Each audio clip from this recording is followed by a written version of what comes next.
Thank you, everybody, for tuning in to Coder Conversations. If you want to catch up on any past episode or reach out to us, visit us at www.coderconvos.com. I'm your host, Kevin, and I'm with. Brian Russick, professional drummer, drum teacher based out of the Suffolk County, Long Island, New York area. If you want to book a lesson with me, I could be found at brianrussick.com. And for today's guest, we have an award winning journalist and much more, John Aiden Byrne. Welcome to the show. Hey, thanks for having me. Thanks, man. Yeah, we really appreciate you coming on. It's a pleasure to have you on. Typically we get started by asking our guests a little bit about themselves. So, can you tell us about yourself and how did you get into journaling? Yeah, so it's a long journey. I'm originally from Ireland, and I dipped my toes in the print market when I was a youngster. Growing up, all the regional papers in Ireland had stringers, correspondence in each little town and parish and so on, and I had the wonderful opportunity to contribute to a local newspaper. And I guess I must have been doing something right because I saved up all those clips. There was no electronic media back then, obviously. So I'm aging myself a little bit. I sent them to another provincial newspaper. And when they had a job opening, I was hired for that job. It was the Longford News in the Midlands of Ireland. I stayed with them for a bunch of years, had great memories of some of the stuff we covered, the many colourful characters in Ireland, rural Ireland, essentially. And then in the mid-80s, Ireland was suddenly struck by a major recession. The country experienced something unlike anything that had hit it in a generation. So there were massive layoffs. There was a big drop in spending. Media was affected. My wife and I, or my wife-to-be and I, made the wise decision in hindsight, although we missed our family a lot, we still miss them, and many friends, to emigrate to America. And we came here in the mid-80s and went out to Queens. And I actually went to stay with my cousin. I'm going to mention her name because she's just passed, and she did a lot for us and a wonderful person, Dr. Monica Brennan, who was a professor of Irish history out in SUNY University out there in Long Island. Brian, that area might be familiar to you. Yeah, absolutely. And so I stayed with Monica for a short while. Then we had it's a little convoluted. I came out ahead of my wife, and so I found us a nice place to stay out in near Woodhaven Boulevard, that area, and we had our place out there. My wife joined me. I mentioned just before we came on air that one of the first jobs, I held multiple jobs. I just didn't go back into journalism. I did any work I could find, bartending, construction, whatever. And I, tried to see were there any openings in journalism. I ended up doing some work part-time for Jim O'Connor, a gentleman called Jim O'Connor and Elise O'Connor. And they had what was then called the Irish Advocate, and they had a travel agency. They were really interesting, quite colourful.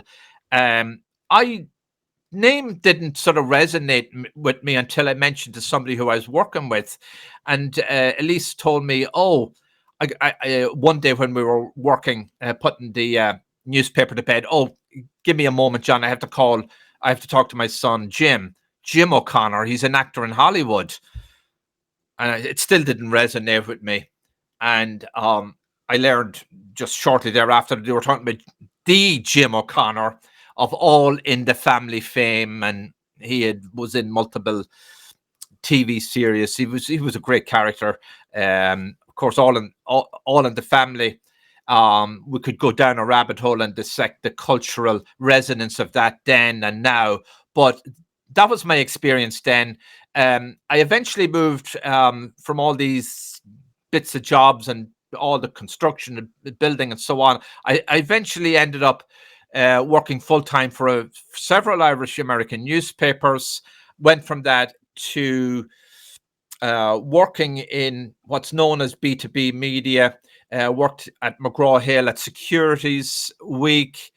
I worked at Securities Industry Daily, some other publications, and then I got hired at Traders Magazine, which was then published by Source Media, and I ended up being their editor for a number of years, covering Wall Street stock trading, the equity markets, the options markets, and got a lot of exposure to the financial markets, which was quite eye-opening. I mean, coming from Ireland, I had never, I'd seen images of the New York Stock Exchange on the big screen. I'd seen the movie Wall Street, but I'd never quite, yeah, Yeah. I'd never Great movie. Great movie. I never had quite, kicked the financial tires, but I got onto the floor of the New York Stock Exchanges. I was on trading desks at Merrill Lynch, UBS. It was just an amazing, jaw-dropping experience, and quite intimidating because, while I was reasonably financial savvy, I didn't have a full background in the trading markets. But I learned on the job. I think I did a good job, and I met some great characters and interviewed. Among the people I interviewed when I was at Traders Magazine was the late Byrne Madoff. Oh, wow. Byrne L. Madoff. I did yeah. I know. Wow. Yeah. What was your impression of him? He was an enigma. And I've learned different things about him and his family since I left. Some people describe Byrne to me as a kind of a control freak. When you went to his office, everything in it had to be placed carefully. He didn't want anything out of place. The curtains had to be draped properly and so on. He might have been gripped by a certain paranoia at some page in his life. That he might be discovered, if you will, because he was obviously accused of, a mass Ponzi scheme. Because one day I got a call from Byrne when I was working on that cover story, which was quite revealing, because he was talking about the massive returns he was getting for his investors, like double-digit returns. And I guess it was a question with some people of don't ask, don't tell. I mean, there might have been people out there suspicious of these returns or whatever. But, I remember Byrne calling me from a golf course on Long Island. I think he was getting off a helicopter. And he said to me, "John, get all the facts right and don't screw it up and don't make me look bad." Something on those, because somebody burnt me a couple of years earlier.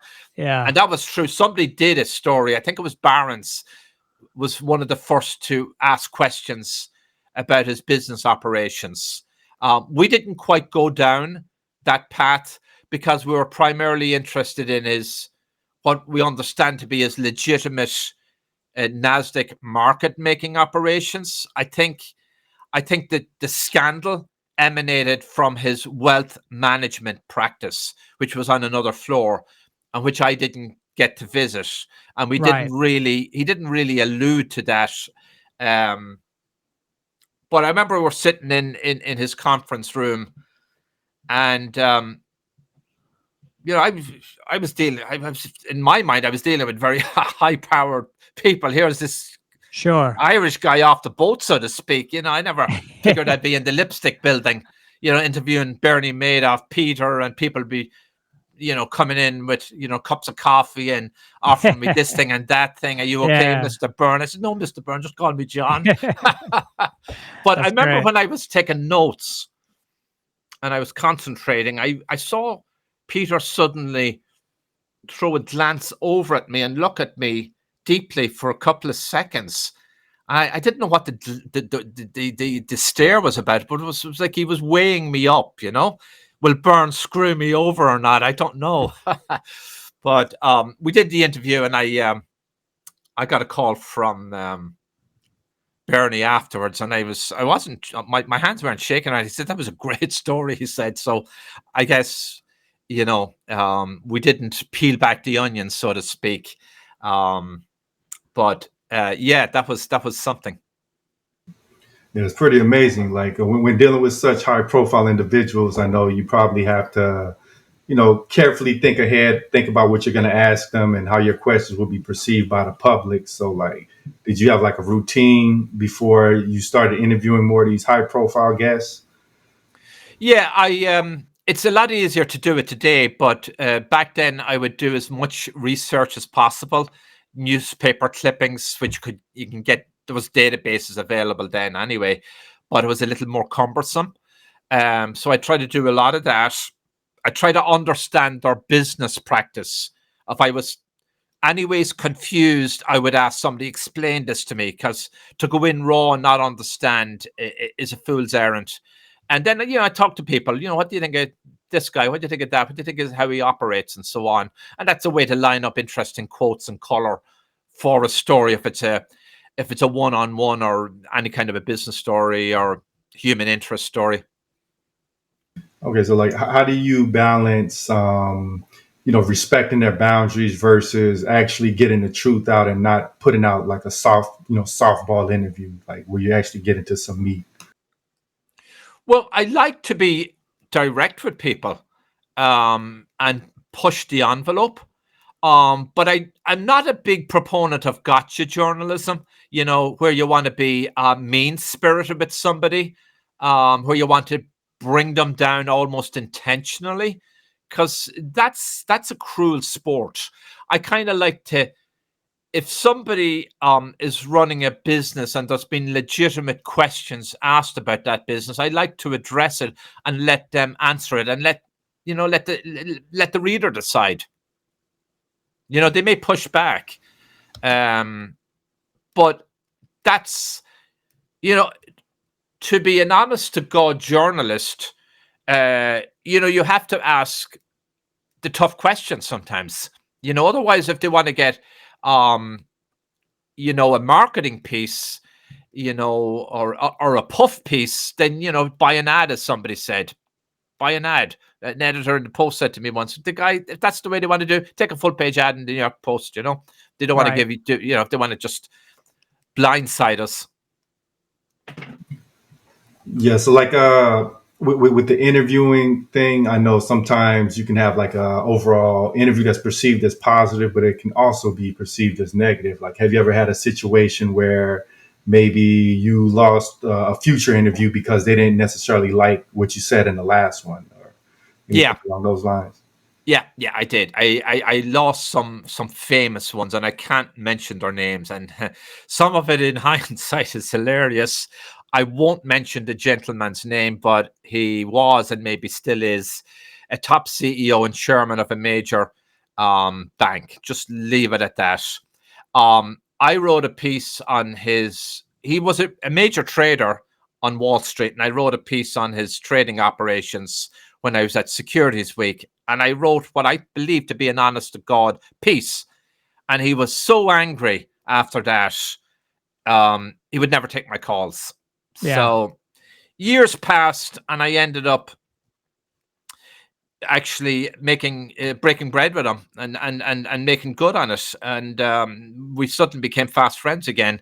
And he ended up giving me an exclusive about his move to this bank, which I can't mention. And that was a scoop of a lifetime. It was brilliant. But I wanted to keep my dignity at the same time. And Right. I met an analyst one day in New York City who covers Wall Street. And I asked him, because I just thought it could be a good line of inquiry, it could be an interesting angle. Do you ever think this bank will be sold to a buyer? Is that still on the cards? And he went off on a stream of consciousness, and he says, yeah, I think so. So I reported it. right? And my former friend become my new enemy and wouldn't talk to me again. Well, he would, but in very hostile terms. And he upbraided me at a press conference, on which I laughed off. And I said, look, that's what the analyst said. You're picking on the wrong guy here. You know, bit thin-skinned, if you will. So, like you mentioned earlier that the kind of like the movie industry and how they painted things in a particular way. Like, was the reality like similar to the movies from what you experienced, or was it like extremely exaggerated in the movie? In which, like, Let's just say like Wolf of Wall Street or something like where. oh, you're talking about the life and time, the work, the life and lifestyles on Wall Street. Um, well, that's a really interesting question, because sometimes perception is reality. So if you go to Wall Street, that great, just brilliant movie, and then you go to the Wolf of Wall Street and various spin-offs and so on. Um, they're not aligned with the everyday goings on Wall Street. However, the the corruption and the color and the excitement and the drama that's described in both movies is in fact is a fact of life. Is a fact of life. But in the movie making industry, you need to have a storyline. You need to have a good, strong, compelling narrative, and you need color, and you need lead characters, and you need to get the attention of mass audiences. Otherwise, why would you produce that? So there is some creative license, but and there's various Madoff movies made. So that, by and large, a lot of the Madoff movies was quite close to the bone. I will say that much.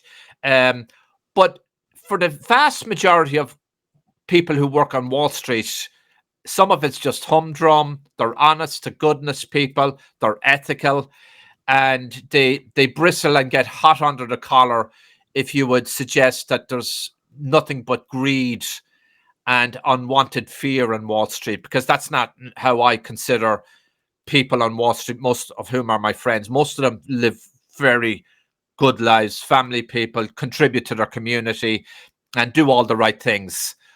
But the movie side, yeah, some of that's based on, vignettes, if you will, of things that have happened, based on, you know, um, Department of Justice indictments, criminal and indictments, and so on.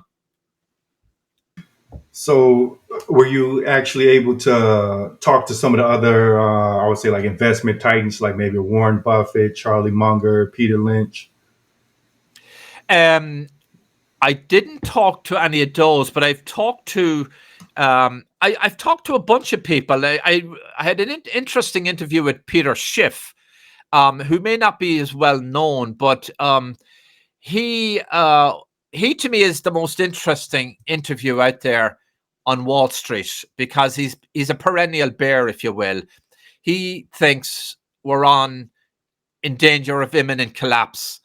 You know, the economy, the globe, and so on, because of our massive and growing debt mountains across the globe, and that his attitude is that the bond markets in America won't eventually be able to pay our bills, because then foreign investors will get scared and say this is a very bad bet. But his rationale for outlining that is just fascinating. So I interviewed Peter a few times, and not quite an investment banker, but in his day, he was a household name. Jeffrey Robinson, author of blockbusters such as The Laundryman. He's done a lot of TV. He's made movies, and his insight was to the amount of money that has been swindled and laundered, in the financial markets and on Wall Street, and put into offshore accounts, and how it's done. He's been sort of out of circulation for a couple of years. He's not a big crypto fan, but some of the stuff he told me has been, you know, you know, jaw dropping, really, and quite extraordinary in the scale and scope of how some of these schemes have been done. From what you're able to share, like what are some of the more interesting insights? Well, I mean, there's a lot of money circulating the globe, um, and a lot of it is dark money and it's illicit money. I mean, ranging from money that's raised by drug dealers. It could be people trying to avoid taxes. It could be criminal money. Um, it could be money that somebody landed in a trust and they want to avoid paying more taxes on it. I mean, some of the way the money avoids taxation or moves into tax havens. Some of it, I believe, it moves into cryptocurrencies. I think a lot of bad dark money has gone into cryptocurrencies. According to Jeffrey and others, a lot of the money avoids taxes by just buying up vast properties, and seemingly there are property fronts all over the globe today which are unoccupied because they've been bought maybe by some institutional investor, but some of it have been bought up by maybe criminal enterprises. And it's just a way to park the money. And then, of course, a lot of the money goes through some of the well-known tax havens. And it's, while maybe in theory not illegal, you wonder, does it kind of skirt the ethical boundaries? That's interesting. Who was your favorite person that you did interview in the financial markets?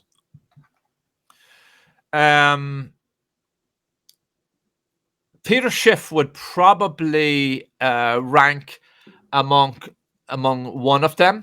My other one, who covers the financial markets, is an up-and-coming filmmaker called Jimmy Robinson, who is out with 3 movies on our debt bubble. And he has a production company called not Flying Aces, but letusdisagree.com. And he, for those, I interviewed him for my podcast, and he's interviewed a lot of the big money people, like a former central banker, all the people, Jimmy, Robin, the name will come to me later, but some of the big names in finance he's interviewed, obviously, Right. including Peter Schiff. Right. And his theories and his way of analyzing the debt market and what we should be aware of and what we should equip ourselves for makes for sober viewing. So, like, is a general consensus that we're more headed towards like a bearish market just due to like the national debt and our current policies, or do you have like a mix of opinions, some more optimistic, or Well, nobody. That's the when you're trying to nail some of these people down on coming up with a date. Are we going to, are the markets going to explode next year, the year after? Nobody actually knows. I mean, some of it is how far we can kick the proverbial can down the road.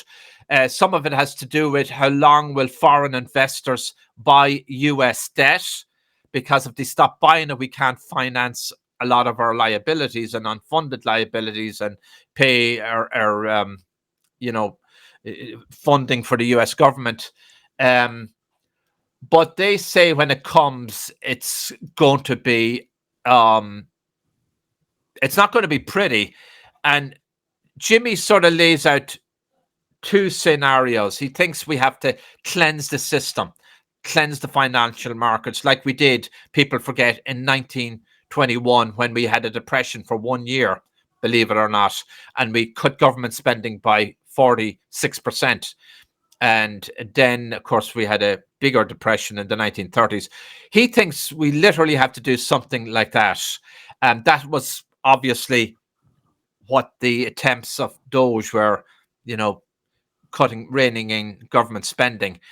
So the scenario then is just a Great Depression or else, this is the one I posed to him. I says, Jimmy, potentially, seeing that we've had a trial run with COVID and the government put in multiple trillions of dollars into the economy during COVID and sent us many people checks, the infrastructure in place, if the markets and everything did collapse, one of the alternatives is, I think, the government could secure everybody's assets and do a barter and say, hey guys, we'll take your remaining mortgage, we'll take all your remaining debt, we'll take everything, your notes and so on, and we'll send you checks, but everything will be owned and managed for an indefinite period by the US government. And he says, yeah, that's actually a possibility if you think about it, because the government are all well invested in the economy as it is, and they've succeeded with COVID propping up a lot of companies that would have otherwise gone bankrupt with trillions. And obviously, COVID is a whole separate story.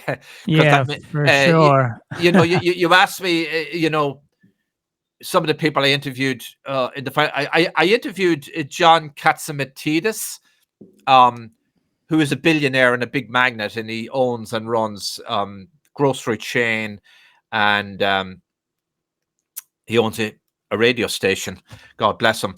But he, interestingly enough, was quite critical in an indirect way with government policies during COVID, and how it has made the poorer classes poorer and the rich much richer, and is just hollowing out the middle class. The point being is that when you meddle too much in markets, you really can't get it right, because the best market interactions are between humans, and with some regulation, obviously, to protect us against greed and fraud and so on, but much less than we would have now. Yeah, I know there's a lot of people that say all of the stimulus greatly increased inflation just due to that huge influx of money flooding the market, and prices went up, but they never came back down. Yeah, well, if you look at the ranks of the billionaire class, they grew substantially post-COVID, and that was because, largely in part, I believe, because of the stimulus money. And it was, before I came on, I was just reading the Wall Street Journal. How, and by the way, I'm not a socialist by any means. I believe we need free markets and everything, but we also need some kind of fair play. But sure, an interesting article on today's Wall Street Journal: the number of people who are rich has surged. The club of ultra high net worth individuals with more than 30 million in assets hit a record in 2024, according to estimates from Altrada. The US, listen to this, the US added more than 1,000 millionaires. It's so frightening. It's so amazing. I can't even pronounce the word now. 1,000 millionaires every day last year on average, according to UBS.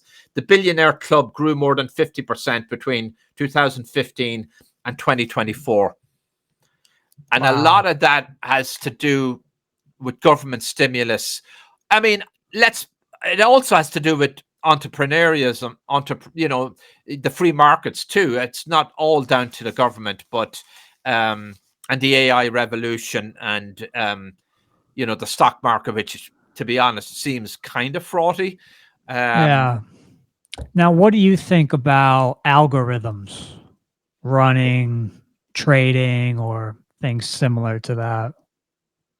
Well, if I could understand algorithms and explain and explain them to you intelligently here, I would probably have a second day job. I have mixed feelings about them. Algorithms were coming to the fore when I was at Traders Magazine. I remember interviewing Matt Andreessen, who set up or helped set up the Island ECN, and they sort of work trading on automated pilot.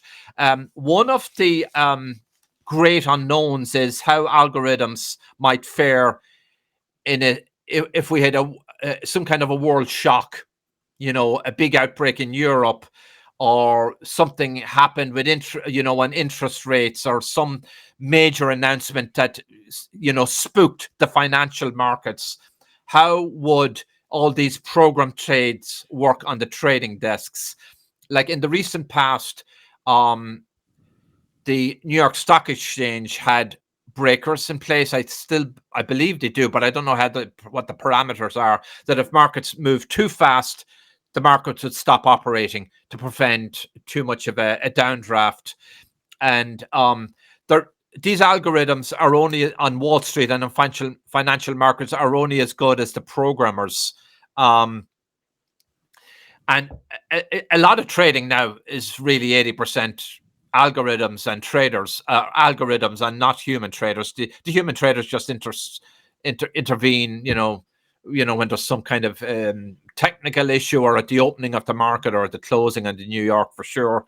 But they could be signaled in a way that could move contrary to the intention and could plunge us into an overnight bear market. That's conceivably possible. Some people have blamed these programs for past markets. We're always looking for scapegoats, but that's as good as any of them. Sure. Yeah, and I know, like you mentioned, the stock market in a way it seems kind of scammy, and decades ago there was a book by Burton Malkiel, A Random Walk Down Wall Street, and he said like institutional investors, most of them can't even beat a market index, so the everyday investor, they don't even have a chance. And I feel like this is going to be increasingly so with the advent of AI coming into investing. And I feel like, the institutions and people that have the more powerful versions of AI, there's going to be a huge divergence in their gains versus, somebody trying to do it the old fashioned way. What has the consensus been on AI from the different people that you've spoken with? Well, that's a good to raise that point. Of course, that the SEC is pro free markets, much more pro free markets than the previous incumbents. And I know there's very brilliant people. I know one or two of them quite well, and they're very pro crypto. I know quite a bit. But they seem to be taking their hands off the levers of, they're going in the direction of less regulation, and some of that really is good. But I don't think they should move with prudence on AI, because there have been issues raised that while AI, we don't want to be Luddites. We do want AI in, medicine and productivity gains and so on and so forth. But in terms of how it's applied on Wall Street, we've got to be really careful.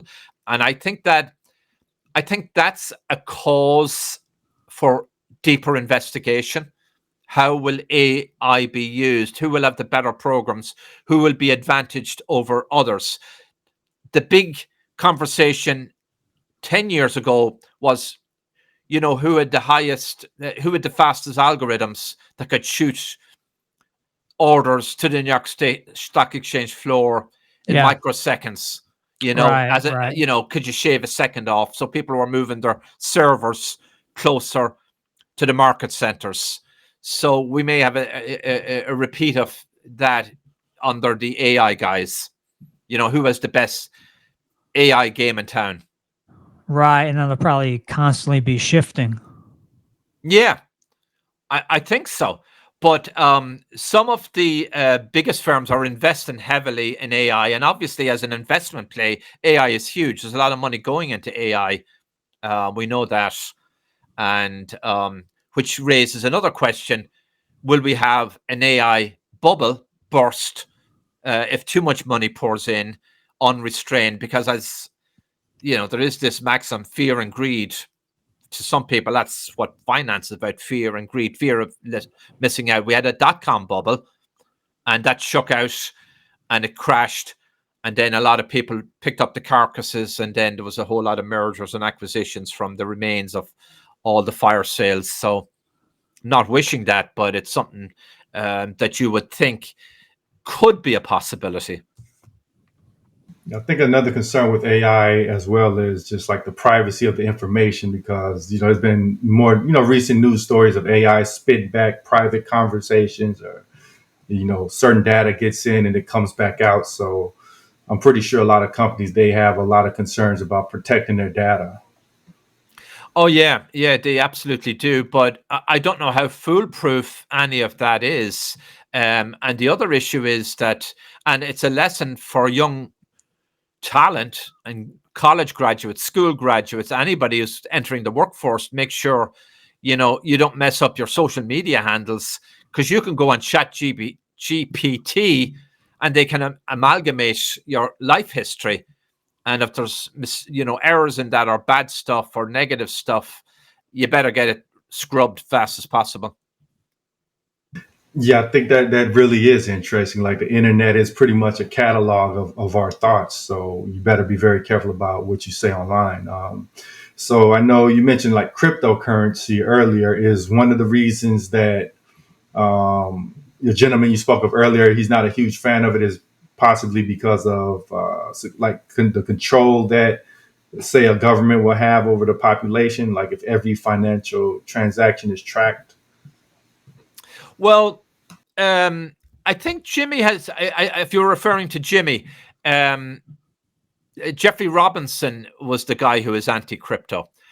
Jeffrey Robinson wrote a book, one of the earliest books, criticizing Bitcoin. It was a Bitcoin on Bitcoin. I don't know if he'll ever revisit that, but I think Jimmy is no. I think Jimmy Morrison is reasonably. I'll let Jimmy speak for himself. My understanding is he has reasonably positive outlook on it, but you do have to ask yourself a question. I'm not pointing fingers, but I interviewed. Oh yeah, you asked me who was some of my favorite interviews. I better mention this: Dick Bovee, a legendary bank analyst who last worked at Odeon Capital Group and spent over 50 years plus covering the markets, the housing, the financial crisis of 2008, the savings and loan crisis. His thoughts on crypto, to me, were the most interesting. And he disclosed that he has some investments in crypto. And his thing was, why is President Trump and maybe his family so heavily invested in crypto? As recently as a month or two ago, somebody reasoned or calculated, was Forbes, that something like 40 to 60% of Trump's wealth was in crypto, which is really hard to believe. Wow. I don't know if that story can be verified, but Forbes came out with that, and it's it's an extraordinary investment in cryptocurrency, and he wants to have a crypto star, and he was heavily backed by the crypto community, and there's talk now and speculation, and some of it's a reality, that you will be able to pay taxes in crypto at some point. At least one state will allow you to pay state taxes in crypto. Well, I think it's at the conversion rate on the day you pay, so that everybody cashes out equally. And so the further thought is that that'll go a step further, and that one day you may actually be allowed. And I think maybe Trump is going in this direction. He's bullish on crypto, that maybe at some point you'll be able to pay your federal taxes in crypto. So the big problem, according to Dick Bovee, is that if the emphasis moves to crypto paying the US government and paying off our massive debt, which I think Trump has eyed, using crypto to pay off our 35 to 38 trillion national debt, that actually weakens and punctures and decimates, or could decimate, the dollar as our so-called reserve currency. Right. So which is it? Is he trying to destroy our currency and then prop up, crypto? He's quite a brilliant man. I'm not anti-Trump, by the way, and I'm not, picking a fight here with him, but That's a difficult game to navigate, because the dollar, for all its problems and its massive problems, if this debt is not brought under control, is our reserve currency. That's why we can buy stuff all over the globe. 60% of the globe's transactions are done in US dollars. But if we lose the reserve status, we run the risk of becoming in Argentina. Argentina was at the same status almost as the US, in a former time before the rise of Perón in 1920s or whatever. It had major farming sector, industry, Buenos Aires. People emigrated to Argentina. Then it had corrupt government, and now it's part of the global South, and it's trying to get its currency back, obviously, but it's a tough sledding. So that's what I see as the story on crypto. What is the plan of the US government on crypto? And if you look at some of the appointments, seems to me, has appointed a lot of people who are pro crypto, and that's got to tell its own story. Right. So, like, what are your thoughts on the BRICS nation and them possibly being a threat to the U.S. dollar's reserve currency?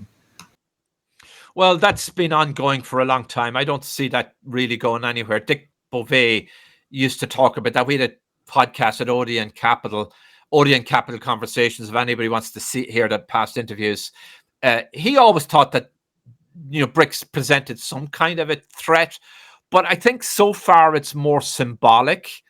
Because if you just take apart the different nations, two of them, Brazil and Russia, they're not exactly intact economies. I mean, for all the cheerleading going on, Russia is Russia's running into serious problems. It's running double-digit inflation. It's got, you talk about our interest rates, they have double-digit interest rates, and the central bank recently said they may have a recession coming up. And of course, can you believe a lot of the stuff? That's the stuff we understand is true. So much do we know going underneath the surface. So I don't see Russia and Brazil and all of those countries, India, forming an alliance that has cultural and economic integrity in the long run. And that's what you actually need to have an alternative currency. Right. Now, what do you think about the future of the dollar? I know you had mentioned a little bit about that. Well, this is where I get a bit more optimistic. Since Trump came into power, and I'm going to get some pushback on this, I've become more optimistic about the dollar. I don't like some of his policies, but I do agree with him in theory that we need to bring manufacturing back. We need to become a manufacturing nation again. So many places hollowed out, lost their manufacturing bases. I think he's got a razor sharp focus on growing the economy.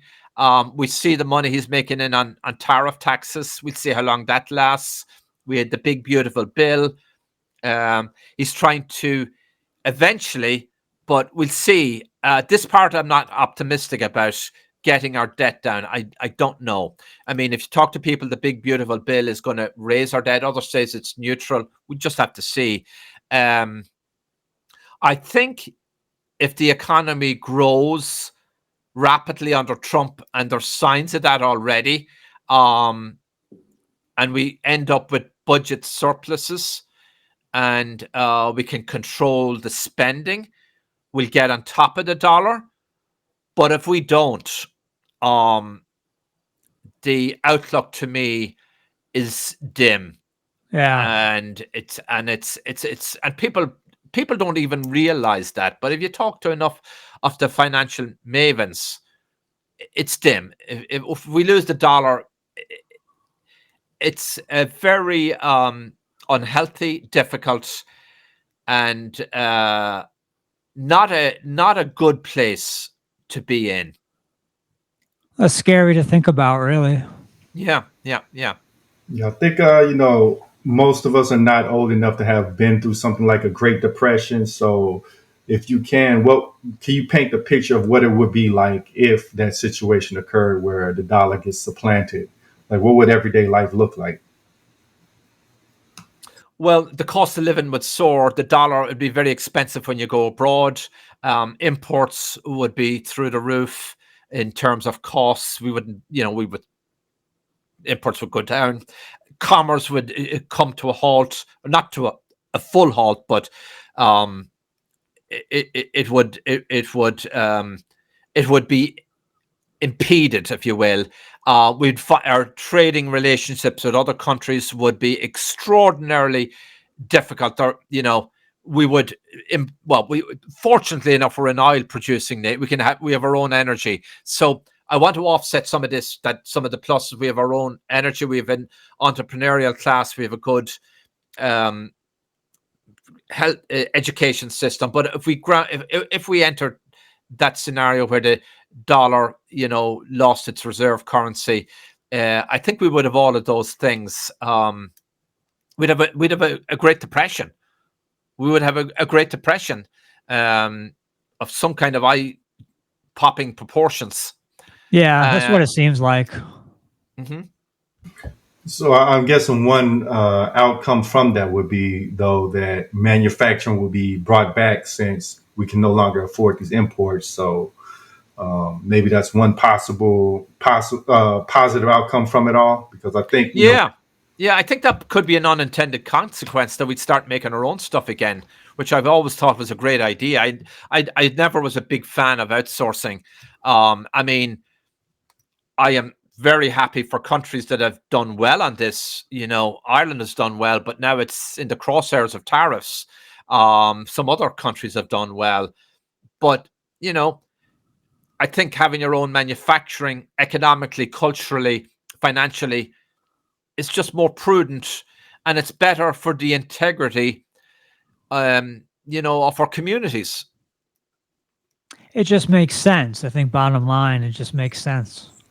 Yeah, yeah, yeah, I think it's incredibly dangerous to have something like your manufacturing outsourced, especially to a country that philosophically, politically, we're at odds with, like China. So, like, how can you get in a war with a country that's shipping, that's manufacturing, that's creating the majority of your essential products? They could just simply, scale that way back, and so in a way, we become more and more reliant on them if we don't build our own manufacturing base again.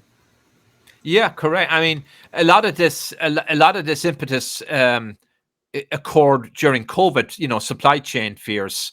You know, um, a lot of manufacturers realized, oh, geez, there's a slowness in shipments from Asia Pacific and from wherever. We better start doing more for chips here back at home. So, uh, it's a more feasible and sensible proposition for sure.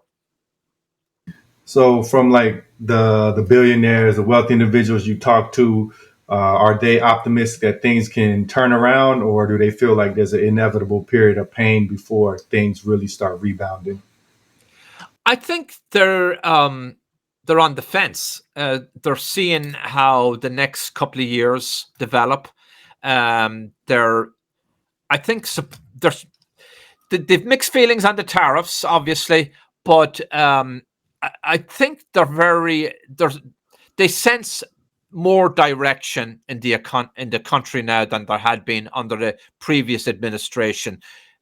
Even though, let's be honest about it, tariffs can be quite unnerving because we don't know, what side of the bed President Trump has got out of in the morning. We don't know where he's going to Right. go with the things, but that's his game plan. Right. Um, but I think there's a lot of support for his big, beautiful bill, for getting manufacturing back, for the incentives, for the capital depreciation model.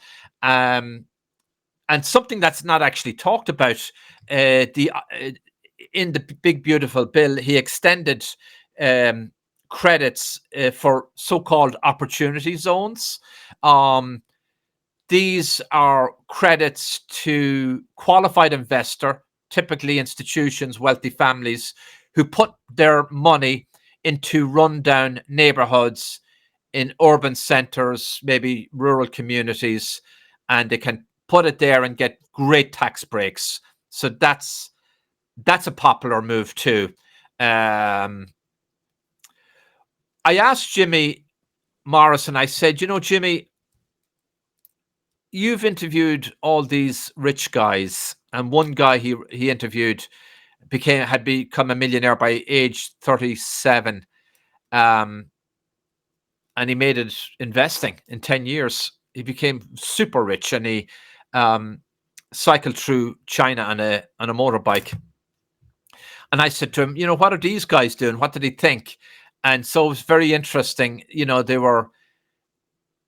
seem to be hedging their bet, buying commodities, buying agricultural products, some buying stock. Some of these rich people are running hedge funds. They're on sort of both sides of the trade, because if you do that intelligently enough and the stock market declines, somebody could be on the other side of the trade at a hedge fund. So these are very tuned in investors. But Jimmy said, look, none of the super rich want to see America goes under. What good is that? What good is that? If your neighbor is in personal grief and suicidal because, the economy is tanked or something, there's that aspect to it, the human aspect. And there's also the consumer aspect that, all these companies need consumers to purchase, their products. Yeah. Yeah, that's the point I like to raise about AI and all of these robotics. If a lot of people are losing their jobs to robots and they're just sitting around unemployed for long periods of time, who's going to have the money to purchase the products? The economy at that point is going to kind of blow up on this stuff. I know they kind of recommended universal basic income, but do they really want to pay people to sit around doing nothing?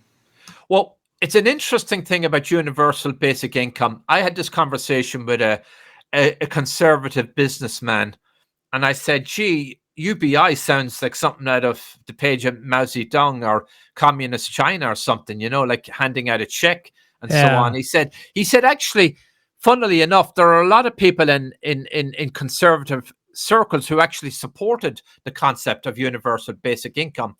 And he said, and it has many manifestations. And one of them is in the charter school movement. In other words, instead of your taxes going to put your kid through the public school system, again, this is not a critique of the public school system. There's some wonderful teachers and pupils in that, but many people think it's, in some of our cities, it's broken.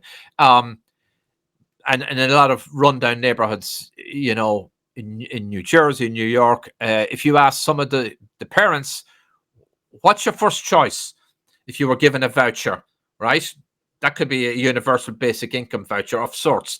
Where do you want your kid to go to? Do you want a public school down the street or to a charter school, privately run on the public, publicly run, but on a private model, if you will? They'd say a charter school. You can't get, these charter schools are turning away kids. So that's a form of universal basic income. So their rationale was that, it's better somebody, a consumer, an individual, using that universal basic income shit than the government spending it. I have mixed feelings about, a universal basic income. I think it could be widely abused, but I'm sort of open-minded about it. I don't propose it here, but the charter school system, if you consider that a form of universal basic income, I'm for that. That's interesting. And you mentioned hedge funds. What do you really think about hedge funds? Do you think they are a positive thing that they exist? Or, what are your thoughts on that? Well, some people think they're fear mongers, and they conjure up negative stories about companies out there, and they spread rumors to drive down a company's stock because they're on the other side of it.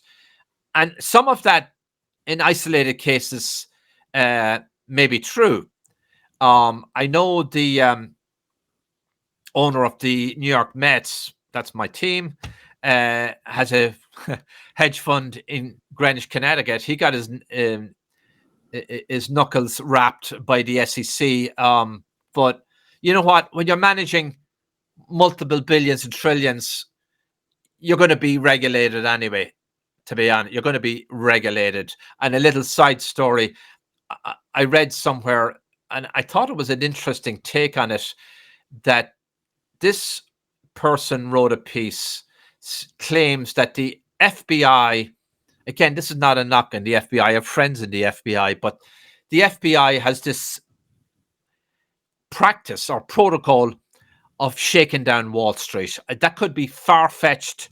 I don't believe that's true, but his rationale, because I think there's a lot of decent people in it, but there may be corruption within the upper ranks of the FBI. We've heard that recently. But his rationale was that what they do is they'll pick out a soft target, maybe a hedge fund or a broker-dealer, and they'll run out a press release. Oh, broker-dealer ABC is under investigation, and it'll drive down the stock of that company. The hedge fund will swoop in. The company will settle for 2-3 million. And then maybe, lo and behold, they won't deny or admit guilt. And actually, maybe that company had done nothing wrong anyway. So the point I'm making is, how do we know it wasn't a de facto shakedown by the FBI? But back to your question about hedge funds, they're on the other side of the trade when things go wrong. If we didn't have them, some people say it brings stability to the marketplace. So you could debate that both ways. Well, for my final question, what did you think? What do you think about companies like, say, like a BlackRock is, for example, owning like single family houses, like buying up the real estate market? I got to be honest, I have mixed feelings about it, because I'm from Ireland originally. I just want to be clear, I'm a proud US citizen. I also hold citizenship in Ireland. Ireland had its own housing crisis, financial crisis in 2008, and a lot of the big money managers, I won't mention them by name, came in and bought up a lot of properties at fire sale prices, 40 cents on the dollar. And a lot of properties in Ireland now are run by investors. And the great fear is that when they get their investment, they're going to pull the plug and those properties will collapse. That's a big fear. Yeah, I mean, you hear that all the time, that a lot of the biggest money investors in America now is Wall Street. I think, yeah, I think it's something that raises issues. Yeah, I definitely agree. But yeah, we're kind of at the top of the hour. Where can our guests find you at? At my own website, johnaidenbyrne.com. I can be emailed at jaidenbyrne@optonline.net. I'm up there on Facebook. I have my own YouTube channel, Dig Life Deep, and my own on Spotify. And they can, I guess, text me prudently at Yeah, right. 97352.